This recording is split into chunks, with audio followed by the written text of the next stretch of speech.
and gas. The presence of gas and oil in the Holy Land of Biafra is the reason why all these people are here. That is the reason why we are an endangered species right now unless we do something about it. The direct correlation, therefore, is the presence of oil and gas in our land. That is why they're dispersing us, because if we are outside, as they have successfully done, then they can have access to our oil fields and our gas fields as well. Okay, thank you very much.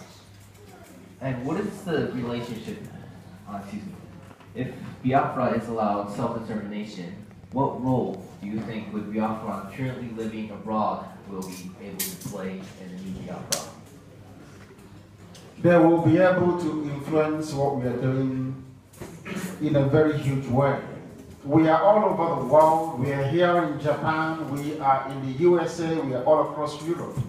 We expect them to bring back what they have learned in all these countries where they sojourn and reside towards the development of their land, which is Biafra.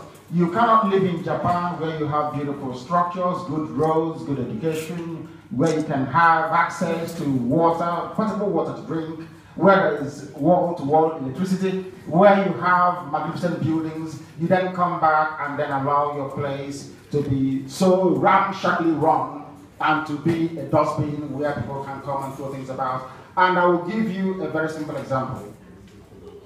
Here in Japan, you cannot go and throw waste away anyhow without taking care of it, for instance. We have learned a lot from their culture and their people, how to conduct and comport ourselves. These are some of the things we expect them to bring back home. There is a saying where I come from. I don't know if you'll be able to understand it. They said, no need to go. There's a reason for that. And we are all over the world. We are going to bring back new ideas, new thinking, new ways of doing things to make sure that Biafra becomes the beacon of hope for Black Africa, which was intended to become in the first place.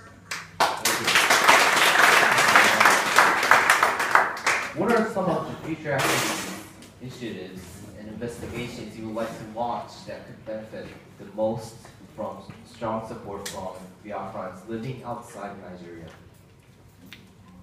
The initiatives we are going to run is, first of all, to make sure that everybody who supports the restoration of Biafra comes back home to participate in its building. Because we are going to build Biafra 24 hours a day for 75 years in order to bring it up to an acceptable international standard of any civilized society anywhere. Therefore, the incentive is very, very simple. You will be able to sustain and adopt Ahamefre. That is the most critical thing ever. That is a name we give to our children, which means nobody wants his or her family name to be lost. Is that correct or not? Yes. If you stay in Japan, your name will be lost forever. Your families will shut down forever. Ahamefre is number one. That is the incentive we are offering. Biafra is restored. You will live in the lands of your ancestors, where they have lived for over 5,000 years. Thank you very much. If the struggle for Biafran self-determination continues to intensify in the southeast of Nigeria, what kind of response do you expect from the federal government?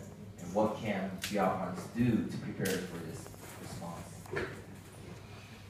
The response we expect from them is exactly what they are doing now.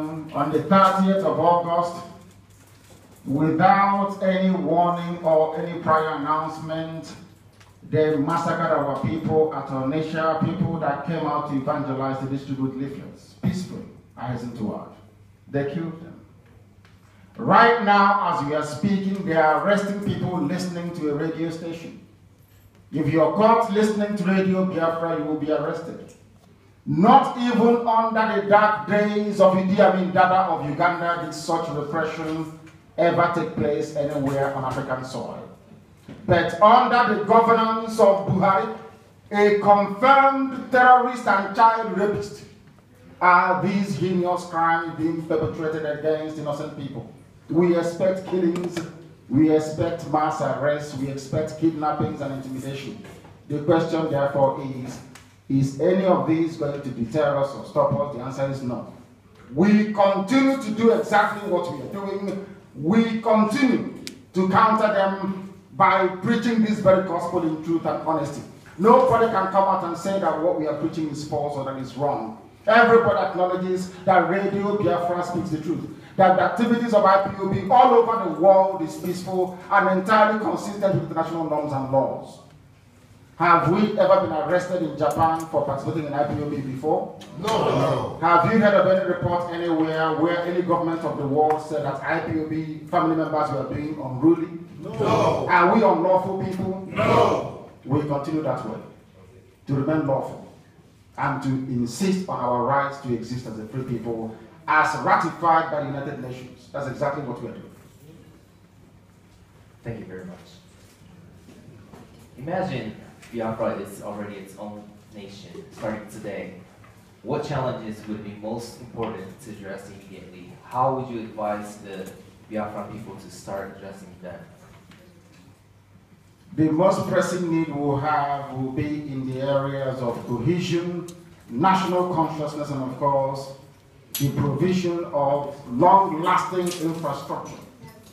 And how we intend to tackle those is to mobilize all our efforts and resources to ensure that we do it. To ensure in all that we do that we remain resolute and consistent.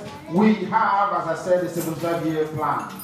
Every plan contained therein will be vigorously and meticulously pursued. We are not going to abandon it, and we cannot do anything to abandon it. Very, very important and very critical. Okay, thank you very much. Some might want to go back to Nigeria, but are reluctant to return to a country where their safety and the safety of their family cannot be assured.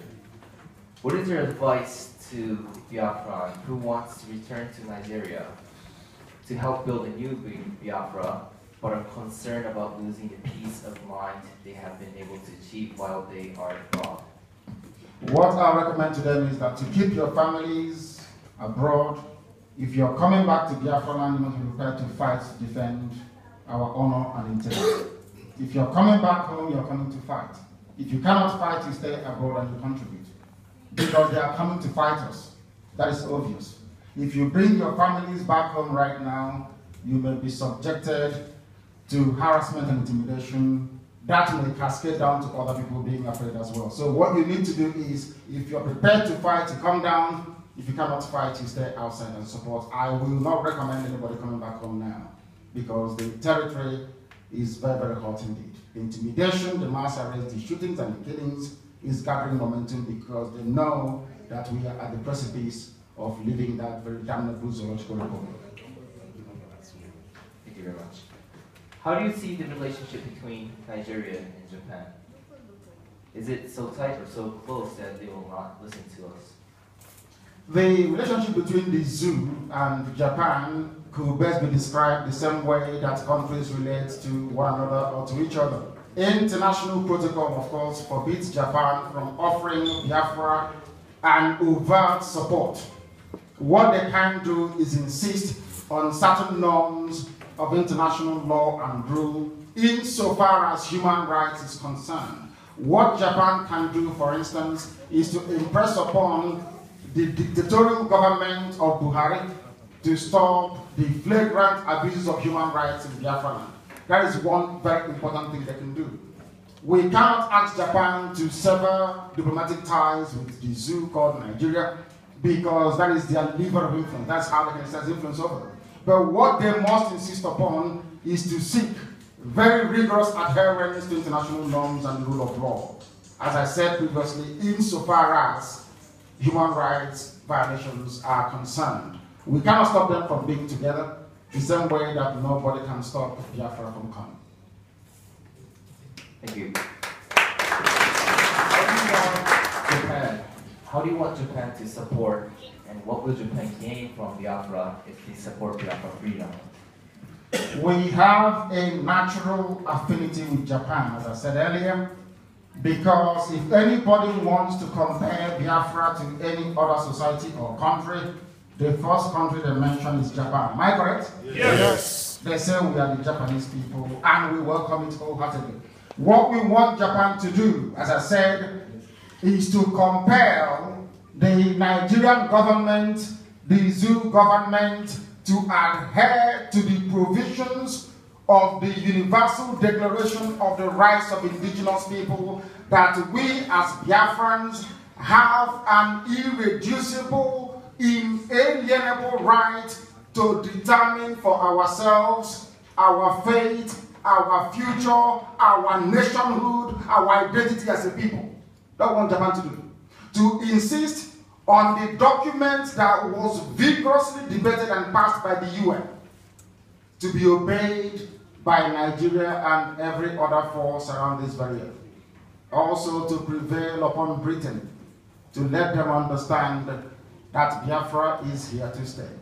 Another thing that Japan can gain is this. We have every available mineral resource you can think about. From gold to bauxite to iron ore to oil and to gas.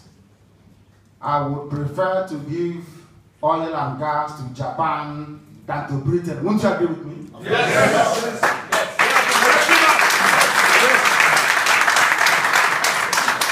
We can give it to Japan for free, I tell you. Yes, sure. Because they are good people. Yes.